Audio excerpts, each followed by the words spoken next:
This is chapter 32 of Legend. June. I can't stop thinking about Day. When I lie down in my apartment for a brief rest later in the afternoon, I dream of him. I dream that Day has his arms wrapped around me and is kissing me again and again, his hands running up my arms and through my hair and around my waist. His chest pressed against mine, his breath against my cheeks and neck and ears. His long hair brushes against me, and his eyes drown me in their depths. When I wake up and find myself alone again, I can hardly breathe.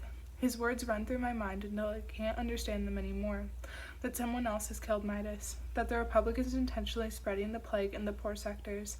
I think back to how we were on the streets of Lake when he would risk his safety because I needed to rest. Then today, wiping the tears from my cheek. I can't find the anger I used to have towards him, and if I discover proof that someone else killed Midas, for whatever reason, then I have no reason to hate him at all. I'd once been fascinated by his legend, all the stories I heard before I met him. Now I can feel the same sense of fascination returning. I picture his face, so beautiful even after pain and torture and grief, his blue eyes bright and sincere. I'm ashamed to admit that I enjoyed my brief time with him in his prison cell. His voice can make me forget about all the details running through my mind, bringing with it emotions of desire or fear. Instead,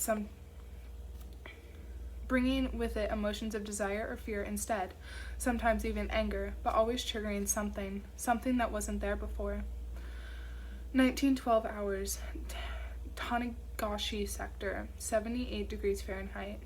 I heard you had a private conversation with Day this afternoon, Thomas says to me as we wait together, eating bowls of edamame in a cafe. The cafe is the same one that we visited when Midas was alive. Thomas's choice of location doesn't ease my thoughts. I can't forget the rifle grease smeared on the hilt of the knife that killed my brother.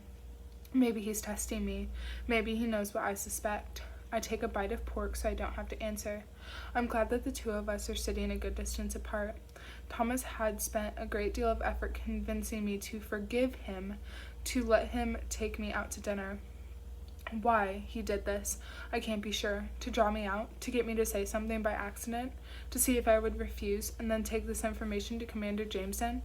It doesn't take much evidence to start an investigation against someone. Maybe this whole evening is just bait. But then again, maybe he's really trying to make up with me. I don't know, so I tread carefully. Thomas watches me eat. What did you say to him? There's jealousy in his voice. My words come out cool and detached. Don't bother, Thomas. I reach out and touch his arm to distract him. If a boy killed someone you love, wouldn't you keep trying to figure out why he'd done it? I thought he might talk to me if the guards went around, but I've given up on him. I'll be happier when he's dead. Thomas relaxes a little, but he still studies my face. Maybe you should stop seeing him, he suggests after another long silence. It doesn't seem to be helping you. I can ask Commander Jameson to send someone else to give Day his water rations. I hate to think of you having to interact so much with your brother's murderer. I nod in agreement and take another bite of adame? It might be adame. To stay silent now would look bad. What if I'm eating dinner with my brother's murderer? Logic, caution, and logic. Out of the corner of my eye, I see Thomas's hands. What if those are the hands that stabbed Midas, straight through the heart? You're right, I say without missing a beat. I make myself sound grateful, thoughtful. I haven't gotten anything useful out of him yet. He'll be dead soon anyway. Thomas shrugs. I'm glad you think so. He drops 50 notes on our table as the waiter comes by. Day is just a criminal on death row. His word shouldn't matter to a girl of your standing. I take another bite before answering. They don't, I reply. I might as well be talking to a dog, but to myself I think. Day's words will matter if he's telling the truth.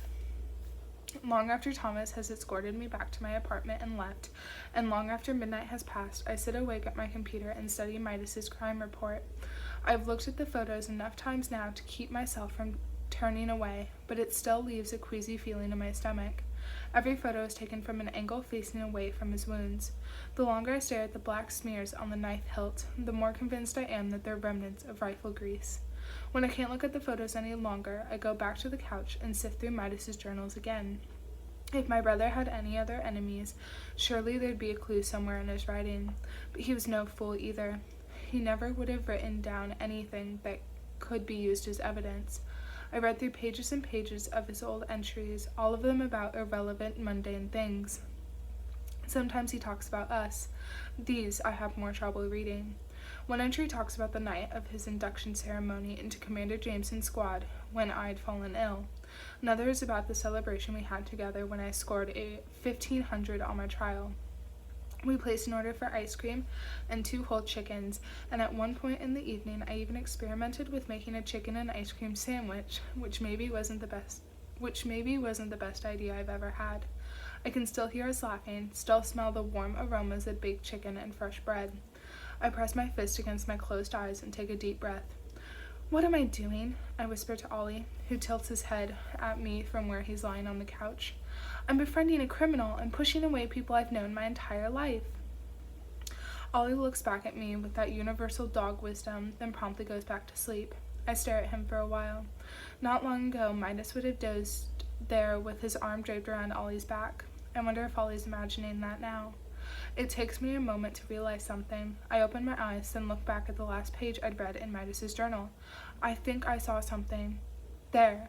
I notice my eyes at the bottom of the page. A misspelled word. I frown.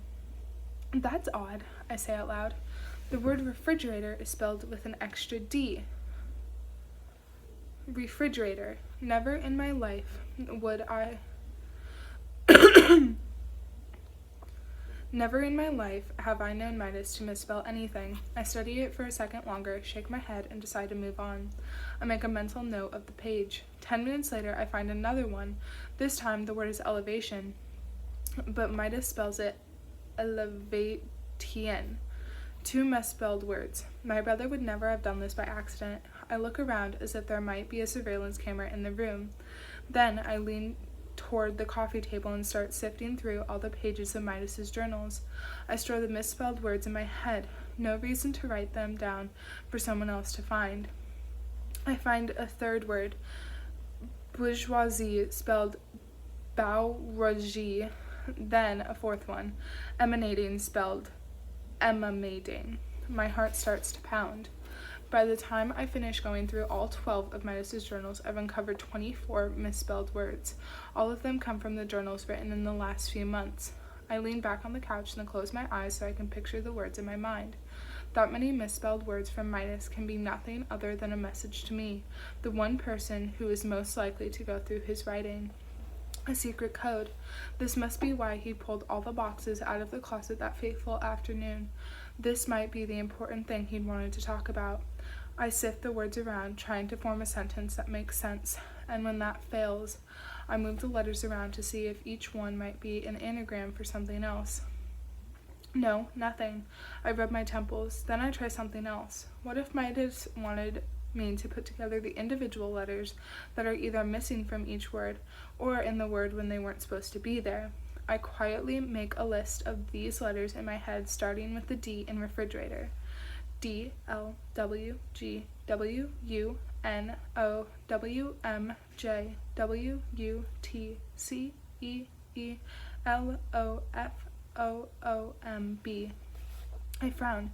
It makes no sense. I scramble the letters over and over again in my head, trying to come up with various combinations of words. When I was little, Midas played word games with me. He'd throw a bunch of letter blocks onto the table and ask me what words I could form with them. Now, I try playing this game again. I play it for a while before I stumble across a combination that makes me open my eyes. Junebug. Midas's nickname for me. I swallow hard and try to stay calm. Slowly, I line up the leftover letters and try to form words with them. Combinations fly through my mind until one of them makes me pause. Follow me, Junebug. The only letters left after that are 3 W's, then C, T, O, O, M, D, which left one logical option, www.followmejunebug.com, a website. I run the letters through my mind several more times to make sure my assumption is correct. Then I glance at my computer. First, I type in Midas's hack that allows me to access the internet. I put up the defenses and shells that my brother taught me. There are eyes everywhere online. Then I disable my browser's history and type in the URL with trembling fingers. A white page pops up. Only one line of text appears at the top. Let me take your hand and I will give you mine. I know exactly what Midas wants me to do. Without hesitating, I reach my hand out and press it flat against my monitor. At first, nothing happens. Then I hear a click, see a faint light scan across my skin, and the white page disappears. In its place appears what looks like a blog. My breath catches in my throat. There are 6 brief entries here. I lean forward in my chair and start reading. What I see makes me dizzy with horror. July 12th. This is for June's eyes only. June, you can easily delete all traces of this blog at any time by pressing your right palm against the screen and typing Ctrl-Shift-S-F. I have no other place to write this, so I'll write it here, for you. Yesterday was your 15th birthday. I wish you were older, though, because I can't quite bring myself to tell a 15-year-old girl what I found, especially when you should be celebrating. Today I found a photograph taken by our late father. It was the very last one in the very last photo album they owned, and I'd never noticed it before because Dad had hidden it behind a larger photo. You know I flip through our parents' pictures all the time. I like reading their little notes. It feels like they can still talk to me. But this time I noticed that the last photo in that album felt unusually thick. When I fiddled with it, the secret photo fell out. Dad had taken a photo of his workplace, the lab in Balta Hall. Dad never talked to us about his work, yet he'd taken this photo. It was blurry and oversaturated, but I could make out the shape of a young man on a gurney pleading for his life with a bright red biohazard sign imprinted on his hospital gown. Do you know what Dad wrote at the bottom of that photo? Resigning, April 6th. Our father had tried to resign the day before he and Mom were killed in a car wreck. September 15th. I've been trying to find clues for weeks. Still nothing. Who knew the deceased civilians database was so difficult to hack? But I'm not giving up yet. There's something behind our parents' death and I'm going to find out what it is. November 17th. You asked me why I seemed so out of it today. June, if you're reading this, you probably remember this day and now you'll know why. I've been hunting for clues ever since my last entry here. For the past few months, I've tried asking subtle questions of other lab workers and of Dad's old friends and searching online. Well, today I found something.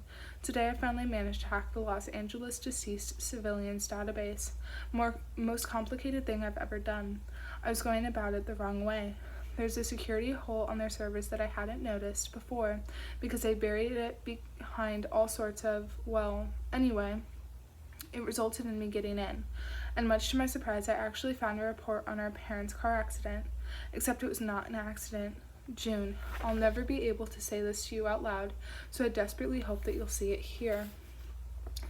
Commander Barakin, another former student of Chian, you remember Chian, right? Submitted the report. The report said that Dr. Michael Iparis had roused the suspicions of the Balta Hall lab administrators when he first questioned the true purpose of his research. He'd always worked on understanding the plague viruses, of course, but he must have uncovered something that upset him enough to make him quietly file for a change in work assignment. Remember that, June? It was just a few weeks before the car crash. The rest of the report didn't go into the plagues, but it told me what I needed to know. June, the Balta Hall lab administrators ordered Commander Barakin to keep an eye on our father. When Dad tried to get reassigned, Barakin knew that he'd figured out the reason for his research. As you can imagine, this didn't go over very well. Commander Barakin was ordered to find a way to smooth the whole matter over. The report ends by saying that the matter was resolved without military casualties, dated a day after the car accident. They killed them. November 18th. They fixed the security hole on the server. I'll have to find another way around it. November 22nd. It turns out the deceased civilians database has more information about the plagues than I guessed. Of course, I should have known that. What with the plagues killing off hundreds of people every year. But I always thought the plagues were spontaneous. They're not. Junebug, you need to know this. I don't know when you'll find these entries, but I know you'll find them eventually. Listen to me carefully. When you are finished reading, don't tell me you know about anything. I don't want you doing something rash. Understand? Think about your safety first. You can find a way to help. I know you can. If anyone can, you can. But for my sake, don't do anything that'll draw attention to you. I'll kill myself if the Republic strikes you down for reacting to knowledge that I gave you. If you want to rebel, rebel from inside the system. That's much more powerful than rebelling outside the system. And if you choose to rebel, bring me with you. Dad found out that the Republic engineers the annual plagues. They start off in the most obvious places. Those high-rise terraces full of grazing animals isn't where most of our meat comes from. Did you know that? I should have guessed it. The Republic has thousands of underground factories for the animals. They're hundreds of feet deep. At first, Congress didn't know what to do with the crazy viruses that kept developing down there and killing off entire factories of animals. Inconvenient, right? But then they remembered the colonies' war, and so every time an interesting new virus appears in the meat factories, the scientists take samples and craft them into viruses that can infect humans. Then they develop an equivalent vaccine and cure for it, and then they hand out mandatory vaccinations to everyone but a few slum sectors. Rumor has it that there's a new strain developing in Lake and Alta in winter. They pump that virus into the slum sectors through a system of underground pipes, sometimes into the water supply, sometimes just directly into a few specific homes to see how it spreads. That starts off a new round of plague. When they think they've seen enough evidence for what that virus strain can do, they secretly prick everyone still alive, that is, in those sectors with the cure, doing a routine sweep, and the plague dies down until the next test strain. They also run individual plague experiments on some of the children who fail the trial. They don't go to labor camps, June. None of them do. They die. Do you see where I'm going with this? They use the plagues to cull the population of weak genes, the same way the trials pick out the strongest. But they're also creating viruses to use against the colonies.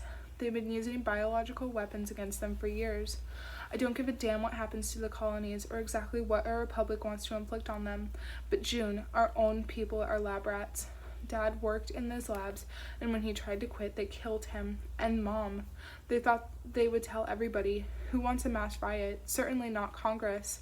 We're all going to die like this, June, if someone doesn't step in. One of these days, a virus will get out of hand, and no vaccine or cure will be able to stop it. November 26th. Thomas knows. He knows what I suspect, that I think the government may have killed our parents intentionally. I keep wondering how he knew that I'd hacked into the deceased civilians database, and all I can think of is that I left a trace, and the tech guys who fixed that security hole found it and mentioned it to him. So he approached me earlier today and asked me about it. I told him I was still grieving over our parents' deaths and got a little paranoid. Told him I didn't find anything. I said you knew nothing about it and that he shouldn't mention it to you. He said he'd keep it a secret. I think I can trust him. It's just a little nerve-wracking to have anyone know even the smallest bit about my suspicions. I mean, you know how he gets sometimes. I've made up my mind. By the end of the week, I'll tell Commander Jameson that I'm going to withdraw from her patrol. I'll complain about the hours and say that I don't see you enough. Something like that. I'll update here when I'm resigned. I follow Midas's instructions and delete every last trace of his blog. Then I curl up on the couch and sleep until Thomas calls. I press a button on my phone and the voice of my brother's murderer fills my living room. Thomas, the soldier who would happily carry out any order from Commander Jameson, even if it's to kill a childhood friend. The soldier who used it as a convenient scapegoat. June, he says, are you all right? It's almost 1000 hours and I haven't seen you. Commander Jameson wants to know where you are. I'm not feeling well, I manage. I'm going to sleep a while longer. Oh, a pause. What are your symptoms? I'll be fine, I reply. Just dehydrated and feverish. I think I ate something bad last night at the cafe. Tell Commander Jameson I should feel a little better by evening. Okay then, sorry to hear it. Feel better soon. Another pause. If you're still feeling sick by tonight, I'll file a report and send the plague patrol over to check you. You know, protocol. If you need me to come over, just call me. You're the last person I want to see. I'll let you know. Thanks. I hang up. My head hurts. Too many memories, too many revelations. No wonder Commander Jameson had Midas's body taken away so fast. I'd been stupid enough to think she did it out of sympathy. No wonder she organized his funeral. Even my test mission to track Day must have been a diversion to distract me while they tossed out any remaining evidence. I think back to the evening when Midas decided to resign from shadowing Sheehan and joining the trial enforcers. He'd been quiet and withdrawn when he'd picked me up from school. "Are you all right?" I remember asking him. He didn't answer. He just took my hand in his and headed for the train station. "Come on, June," he said. "Let's just go home." When I looked at his gloves, I saw tiny specks of blood staining them. Midas didn't touch his dinner or ask me about how my day went, which annoyed me until I realized just how upset he was. Finally, right before bedtime, I went over to where he was lying on the couch and snuggled under his arm. He kissed my forehead. "I love you," I whispered, hoping to get something out of him. He turned to look at me. His eyes were so sad. "Excuse me." "June," he said, "I think I'm going to appeal for a different mentor tomorrow." "You don't like Chien?" Mida stayed silent for a while. Then he lowered his eyes as if ashamed. "I shot someone at the trial stadium today." This was what bothered him. I kept quiet and let him go on. Midas ran a hand through his hair. "I shot a girl. She'd failed her trial and tried to escape the stadium. Chien screamed at me to shoot her, and I listened." "Oh, I didn't know it back then, but now I can tell that Midas felt like he had shot me when he killed that little girl." I'm sorry, I whispered. Midas stared off into the distance. "Few people ever kill for the right reasons, June," he said after a long silence. "Most do it for the wrong reasons. I just hope you never have to be in either category." The memory fades, and I'm left hanging on to the ghost of his words. I don't move for the next few hours. The Republic's pledge starts up outside. I can hear the people on the streets below chanting along, but I don't bother to stand. I don't salute when the Elector Primo's name comes up. Ollie sits next to me staring, whining every now and then. I look back at him. I'm thinking, calculating. I have to do something. I think of Midas, of my parents, then of Day's mother and his brothers. The plague has gotten its claws around all of us in one way or another. The plague murdered my parents. The plague infected Day's brother. It killed Midas for uncovering the truth of it all. It took me from the people I love, and behind the plague is the Republic itself. The country I used to be proud of. The country that experiments on and kills children who fail the trial. Labor camps. We'd all been fooled. Had the Republic murdered relatives of my Drake classmates too? All those people who died in combat or in accidents or of illness? What else is secret? I rise, walk over to my computer, and pick up my glass of water. I stare blankly into it. Somehow the sight of my fingers' disjointed reflections against the glass startles me. Reminds me of Day's bloody hands, of Midas's broken body. This antique glass was a gift, supposedly imported from the Republic's islands of South America. It's worth 2,150 notes. Someone could have bought a plague cure with the money I spent on this glass that I used to drink water out of. Maybe the Republic doesn't even own those islands. Maybe nothing I've been taught is true. In a sudden fit of anger, I lift the glass and hurl it against the wall. It shatters into 1,000 glittering pieces. I stand there, unmoving, trembling. If Midas and Day had met somewhere other than the hospital's back streets, would they have become allies? The sun changes position. Afternoon comes. I still won't move from where I stand. Finally, when the sunset bathes my apartment in orange and gold, I break out of my trance. I clean up the shining shards of broken glass. I dress in my full uniform. I make sure my hair is pulled back flawlessly, that my face is clean and calm and devoid of emotion. In the mirror, I look the same, but I am a different person inside. I'm a prodigy who knows the truth, and I know exactly what I'm going to do. I'm going to help Day escape.